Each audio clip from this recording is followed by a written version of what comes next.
से हमें सफलता मिलेगी। तो आज हम पाठ की शुरुआत करते हैं और यह सफलता हमें भी पानी, सबको पानी है ना। जीवन का मुख्य उद्देश्य क्या है? सफलता। जिस भी क्षेत्र में हो उस क्षेत्र में हम सफल। तो शुरू करते हैं पाठ को। रामदास नारायणपुरे निवसति। रामदास नारायणपुर में निवसति रहता है। सह नित्य ब्राह्म मुहूर्ते उत्थाय। सह वह नित्य प्रतिदिन ब्राह्मे मुहूर्ते, ब्रह्म मुहूर्त किसे कहते हैं? भोर के समय, प्रातः काल, जिस समय सूर्य का उदय होता है, तो वह प्रतिदिन ब्रह्म मुहूर्त में उठ करके नित्य कर्माणि करोति, नित्य कार्यों को करता है, अपने दैनिक कार्यों को करता है। दैनिक कार्य क्या है? रोज करते हैं, जैसे ब्रश करते हैं, नहाते हैं, नाश्ता करते हैं भगवान। और दैनिक कार्यों को करने के बाद क्या करता है रामदास? नारायणम स्मरति, नारायण को याद करता है, यानी उसके बाद पूजा पाठ करता है। तथा उसके बाद पशुभ्यः घासं ददाति, पशुओं को घास देता है।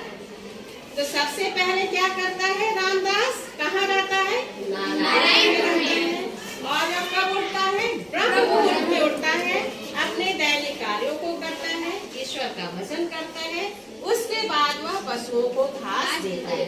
अनंतरम, इसके बाद पुत्रेण, तृतीया विभक्ति, पुत्रेण सह, पुत्र के साथ, जहाँ पे सह लगा हो, साथ लगा हो, वहाँ पे तृतीया विभक्ति का प्रयोग करते हैं। इसके बाद पुत्र के साथ सह वह क्षेत्राणि गच्छति, खेत में जाता है। पशुओं को घास दे दिया, स्वयं अपने दैनिक कार्यों को किया, उसके बाद अपने पशुओं के प्रति भी अपने कर्तव्य को पूरा किया, उनको भी खाना दिया। तो पशु का खाना क्या है? घास। तो पशुओं को घास दिया और उसके बाद वह अपने पुत्र के साथ खेत पर जाता है।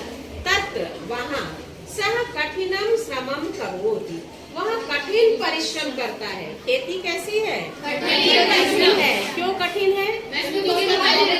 चाहे धूप हो, बारिश हो, अपने खेती के समय में खेती के कार्यों को हमें करना ही पड़ता है और शारीरिक मेहनत भी खेती में बहुत ज्यादा होती है। तो रामदास वहाँ पे कठिन परिश्रम करता है।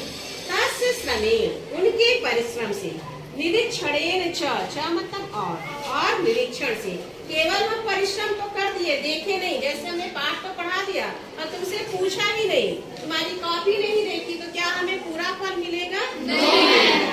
तो रामदास जो है, रामदास के परिश्रम से और निरीक्षण से कृषौ प्रभूतम अन्नम उत्पद्यते, कृषि में, खेती में प्रभूत मतलब पर्याप्त अन्न उत्पन्न होता है। तस्य पशवा, उनके पशु हृष्ट पुष्टांगः सन्ति, हृष्ट पुष्ट अंगों वाले हैं, यानी उनके पशु भी कैसे? तगड़े हैं, स्वस्थ हैं। ये नहीं कि मरे जा रहे हैं, जैसे उनको खाना ही नहीं मिला है। तो खाना भी मिलता है, पशुओं की देखभाल भी होती है, इसलिए उनके पशु हृष्ट पुष्ट हैं। गृहं च धन धान्यादि पूर्णम अस्ति, और गृहं घर, धन धान्यादि, धन और धान्य से, पैसे से और अनाज से पूरा भरा हुआ। इतना समझ में आ गया? आगे देखते हैं। अत्र एव, अत्रैव, कौन सी संधि होगी यहाँ पे? वृद्धि संधि। आया, आ के बाद ए आए तो दोनों के स्थान पे ए हो जाता है। अत्र धन एव अत्रैव, यहाँ ही ग्रामे, गाँव में, पैतृक धनेन, पिता के धन से, पूर्वजों से जो धन चला आ रहा है, उस धन से धनवान रामदास निवसति, धनवान रामदास रहता है। दो लोगों की कहानी लेकर के इस पाठ में चली गई है। पहला कौन है? रामदास, जो सुबह उठता है, अपने काम को करता है, और दूसरा कौन है? धर्मदास, जो कि अपने पूर्वजों के धन से, पैतृक धन से धनवान है। तस्य सकलम कार्यम सेवकाः संपादयन्ति, सकल मतलब संपूर्ण। उस धर्मदास के सभी कार्यों को कौन करता है? सेवक करते हैं। सेवक मतलब वो स्वयं नहीं करता है, क्योंकि वह पिता के धन से धनवान है। धन कैसे आता है इसका उन्हें अनुभव ही नहीं है। सेवका नाम उपेक्षया, सेवकों की उपेक्षा से। तस्य पशवः दुर्बला, उनके पशु कैसे हैं? दुर्बल है। जिस काम को हम मेहनत से करेंगे दूसरा नहीं करेगा। जैसे मेरी क्लास है तो मुझे लगता है मेरे बच्चे सबसे आगे रहे, हर जगह इनका नाम हो, क्या दूसरा कोई चाहेगा? नहीं। तो वही यहाँ पे कह रहे हैं कि सेवक है उनको क्या, उनको तो अपनी तनख्वाह मिलेगी, अपनी नौकरी के बदले उन्हें पैसा मिलेगा ही। तो सेवकों की उपेक्षा से उनके पशु कैसे हैं, दुर्बल है। क्षेत्रेषु च, और खेत में बीज मात्रम अपि, बीज मात्र के लिए भी अन्नम न उत्पद्यते, अन्न उत्पन्न नहीं होता है। क्रमशः धीरे धीरे तस्य पैतृकम धनम समाप्तम अभवत्, उनका पैतृक धन समाप्त हो गया। कैसे समाप्त हो गया, अन्न हो रहा है न कुछ हो रहा है, तो जो पैसा रखा है उसी पैसे को खर्च किया जाए। जो धर्मदास है उनके पशु दुर्बल है और खेत में भी अन्न नहीं होता है। धीरे धीरे उनका क्या पैतृक धन समाप्त, तस्य जीवनम अभावग्रस्तम जाता है, उनका जीवन कैसा हो गया, अभावग्रस्त हो गया। जीवन में धीरे धीरे कमियां आने लगी, धीरे धीरे सुख के साधन उनके कम होने लगे।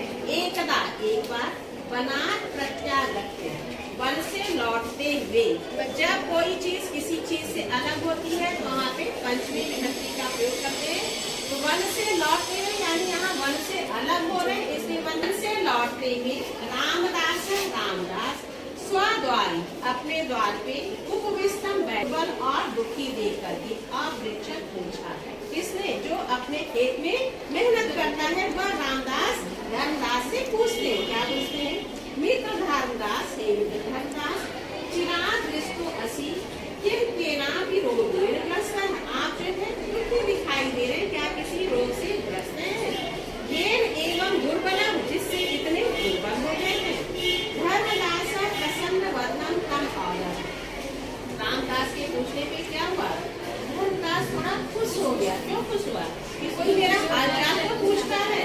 तो वह प्रसन्न मन से बोला, मित्र ना अहम रुग्ण, मैं बीमार नहीं हूँ, परम लेकिन क्षीण विभुआ इदानीम, इन अन्य इव संजाता, क्षीण विभुआ वैभव के क्षीण होने से, पैसा धीरे धीरे खर्च हो जाने से मैं इस समय ऐसा हो गया। इदम ए चिंतयामि, यही सोचता हूँ, केन उपायेन, इस उपाय से, मंत्रेण वा या मंत्र से, संपन्ना भवेयम, फिर से संपन्न हो जाऊं। कोई ऐसा उपाय है, कोई ऐसा मंत्र है जिससे हमारा अभाव धीरे धीरे दूर हो जाए, मैं पहले की तरह संपन्न हो जाऊं। तो क्या किसी मंत्र से हम संपन्न हो सकते हैं? तुम्हें पढ़ाया जाए, तुम ना पढ़ो, सोचो कोई मंत्र हो जिसका प्रतिदिन हम जप करो और सारी चीजें हमें आ जाए, नहीं आएंगी। तो वही यहाँ पे धर्मदास अपने मन की बात रामदास को, प्रसन्न मन से रामदास को अपनी बात कौन बता रहा है, रामदास, रामदास तस्य दारिद्र से, किसकी दरिद्रता था, उस धर्मदास की दरिद्रता था। तस्य दारिद्र से कारण, उसकी दरिद्रता का कारण, तस्य एव अकर्मण्यता, उसका ही कार्य न करना है। इति विचारे, ऐसा सोच करके, एवं अकथ्यत, इस प्रकार बोला, मित्र पूर्वम केनापि दयालुना साधुना, पहले किसी दयालु साधु ने, मह्यम एकः संपत्ति कारकः मंत्रः दत्तः, मुझे एक संपत्ति देने वाला मंत्र दिया। क्यों मंत्र की बात की रामदास ने, क्योंकि धर्मदास क्या कहता, मुझे कोई मंत्र चाहिए, कोई उपाय चाहिए, इसीलिए रामदास अपना दिमाग लगाता है और क्या कहता है कि किसी साधु ने मुझे एक मंत्र बताया था। कैसा मंत्र, संपत्ति को देने वाला। यदि भगवान अभी, यदि आप भी तम मंत्रम इच्छत, उस मंत्र को चाहते हैं, तभी करो, तेन उपदिष्टम, उनके द्वारा बताए गए, अनुष्ठानम आचरत, अनुष्ठान को करें। अनुष्ठान को करेंगे तो धीरे धीरे क्या होगा, आपके पास भी वह संपत्ति वापस आएगी। मित्र, हे मित्र, यह सुन करके जो धर्मदास से क्या कहता है, हे मित्र शीघ्रम कथय, जल्दी से बताओ, तद अनुष्ठानम, उस अनुष्ठान को, उस उपाय को जल्दी से बताओ। ये अहम, जिससे मैं पुनः संपन्नम भवेयम, फिर से संपन्न हो जाऊं। इतना समझ में आया? फिर से ऊपर से देखो, रामदास नारायण कुंड में रहता है, वह प्रतिदिन ब्रह्म मुहूर्त में उठ करके नित्य कार्यों को करता है, ईश्वर का स्मरण करता रहता है, वहाँ वह कठिन परिश्रम करता है। उसके परिश्रम और निरीक्षण से खेती में पर्याप्त अन्न उत्पन्न होता है। उसके उसके पशु त्रस्त पुष्ट है और घर धन धान्य आदि से पूर्ण।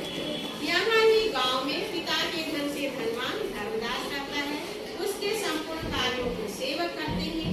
सेवकों की उपेक्षा से उसके पशु दुर्बल है और खेतों में अन्न के लिए खेतों में बीज मात्र के लिए भी अन्न उत्पन्न नहीं रहता। धीरे धीरे उसका पैतृक धन समाप्त हो गया, उसका जीवन अभावग्रस्त हो गया। एक बार वन से लौटते धर्मदास को दुर्बल और दुखी देख कर ये पूछा, हे मित्र, तुम दुखी दिखाई दे रहे, क्या किसी रोग से ग्रस्त हो जो इस प्रकार से दुर्बल हो गए हो? धर्मदास प्रसन्न मन से उसे पूछता, हे मित्र, मैं रोगी नहीं हूँ, लेकिन वैभव के क्षीण हो जाने से इस समय ऐसा अकर्मण्यता ऐसा विचार करके बोला, हे मित्र, पहले किसी दयालु साधु ने मुझे एक संपत्ति देने वाला मंत्र दिया है।